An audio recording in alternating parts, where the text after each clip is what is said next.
If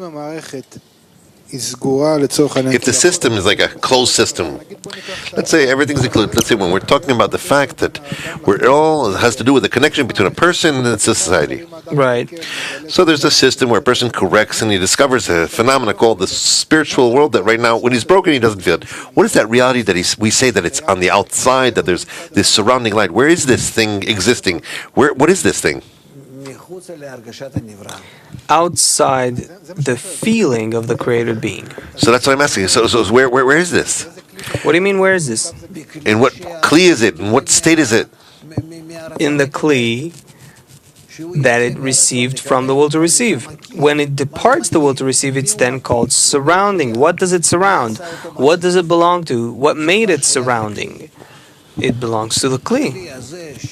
The kli that the light once created and fulfilled and arranged and shattered, all was done by the light.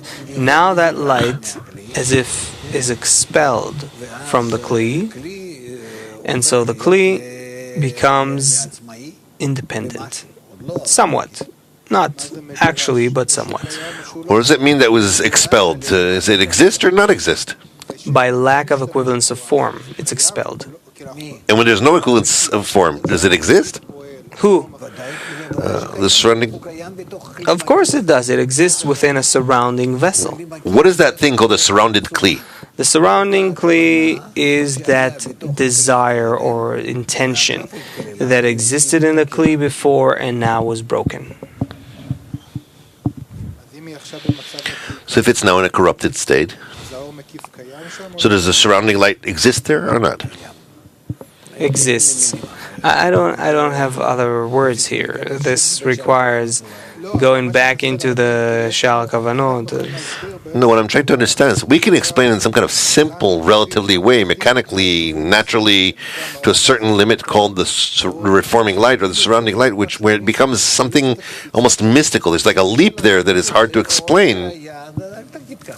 It's no, don't say it. If it looks to you that way, don't say it to us. That's incorrect. And it is explained in several places.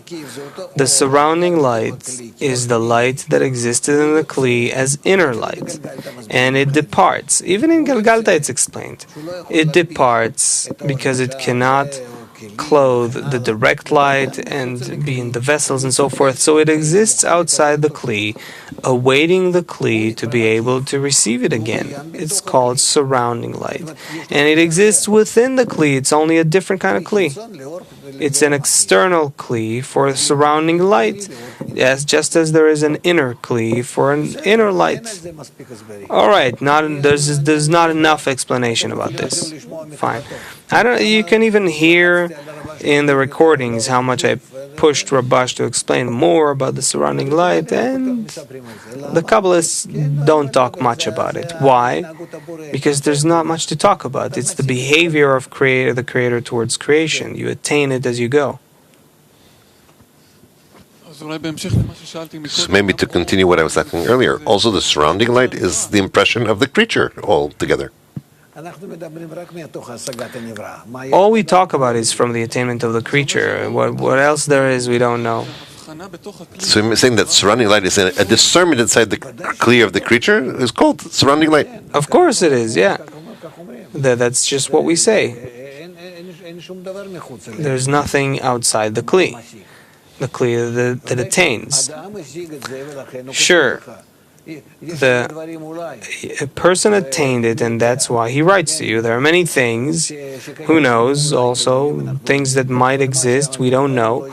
But what the Kabbalists don't attain is because it doesn't exist towards their attainment. It's all towards their attainment. What can you do? That's always like that. We always talk based on our attainment, not about truth. No one knows what truth is.